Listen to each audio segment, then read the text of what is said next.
let's talk about breaking patterns.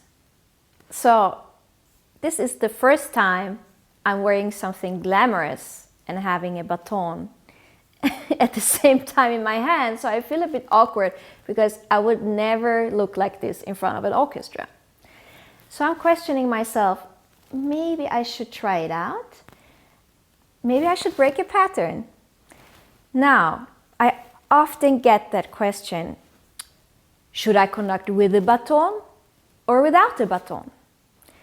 So, I can only tell you about my story and about my journey because I had different teachers teaching different technique, and they all were very strict with the technique of the baton.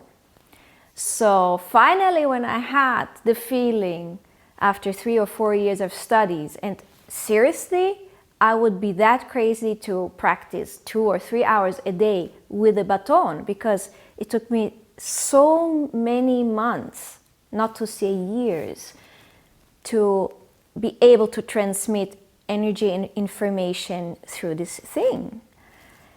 That when I came to a new teacher and he would tell me, oh, this is absolutely terrible, you have to change your hands, you might have been there and done that. I almost would burst into tears, but I did it, I gave it a try. So actually I went through 3 different techniques, not to say 4, the Saito, then the very typical Leopold Haga, then I went through Panola, and of course the calligraphic hand of Segerstam. And now I tell you a very, very deep secret. Not even Leif knows about it, Mr. Segerstam. I started to conduct without a baton. Yes, I put the thing aside. And I think I dare to do it because I think I'm able to know how to do it with the baton.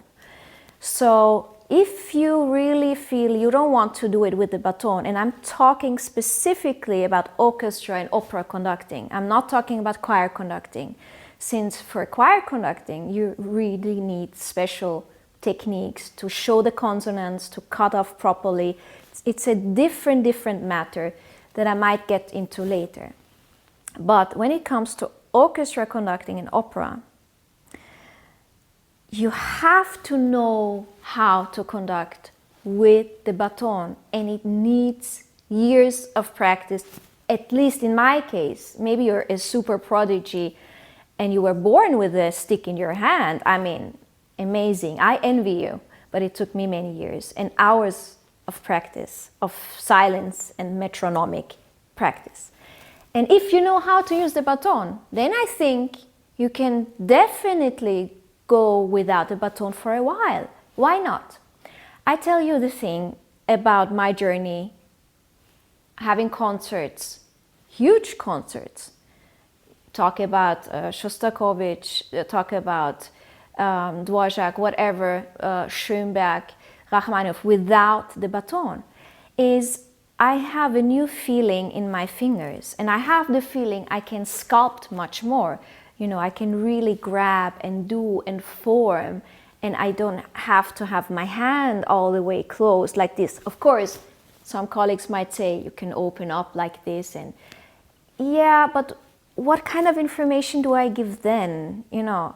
So I don't know, I might go back to the baton because I love it so much, and it's sort of doing magic also, you know, like a magician. You have your magic stick, and I sometimes like to do it without, and you know, other conductors like to take toothpicks or, you know, the golf club thingies, the little thingies where you put the golf club on it.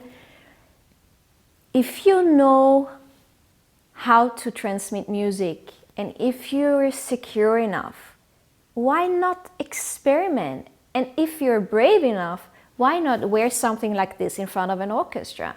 I mean, I would say no, because it's maybe too glittery, and then they have spots and it might reflect and they cannot focus, and maybe it's too sexy, then they cannot focus at all. But why not break some patterns? After all, We're in the 21st century.